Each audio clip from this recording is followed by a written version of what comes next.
Yo, what's going on YouTube? It's your boy Robb, and today's Thursday, so that means we have another versus match. And today we have the Air Jordan 1 Band 2025 going up against the Air Jordan 1 B grades in the band colorway from 2011. And before we jump into it, I need you to like, comment, and subscribe. You know, we're growing. I'm trying to get to 250 by the end of the month, so help your boy out and like, comment, and subscribe. So looking at the Air Jordan 1 Band, the high OG, and in the 85 format, it was a hype sneaker last year. This sneaker still retained its value pretty well. Started off pretty high, but it's down to about the $400 range. Now, this sneaker is going up against the 2011 B grades. And this right here is a grail for a lot of sneakerheads. So I felt like this was a pretty good comparison to do.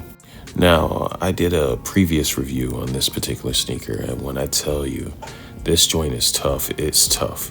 So let's start off with the Air Jordan 1 High 85. And when I tell you the cuts of leather on this joint, they did that thing with this. Like, I just like the styling of the shoe. At first, when I looked at it, you know, the flat leather on it, it wasn't similar to the tumbled leather that I'm used to seeing it on the Air Jordan 1s, especially the Breds joints. You know, the 2016 did have some tumbled leather on it. They kind of reminded me of the 2013 versions of, like, if I can think about it, except like the cut was extremely different. They used thicker cuts of leather. The embossing was a little bit different. The anklet had a little bit more padding to it. The height was different. The overall shape of the shoe was different.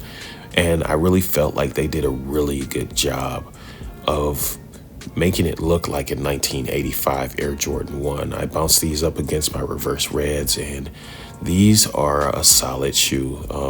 The best high 85 period.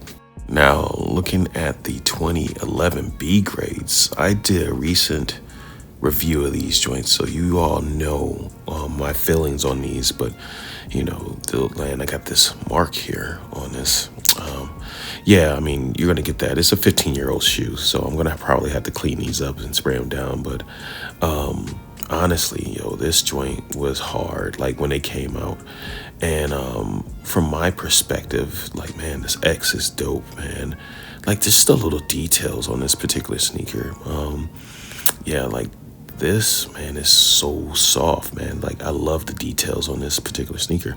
But anyway, I feel like the 2011 B grades went just as hard with the leather. Like, I think this leather is better than the 2015 shattered backboards. I don't know, changed my mind, but I'm telling you, these are hard. And people go on about the shattered backboard leather, but I think these go a little bit harder, in my personal opinion. I love this sneaker.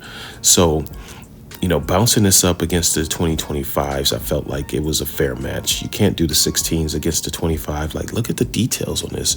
As soon as the low 85s come out in the band colorway, I'm gonna do a side-by-side comparison. But anyway, tell me what you think. Is it the high 85 2025 for you, or the 2011 B grades? And if you fool real sneaker content, like, comment, and subscribe. And as always, don't be a hype beast.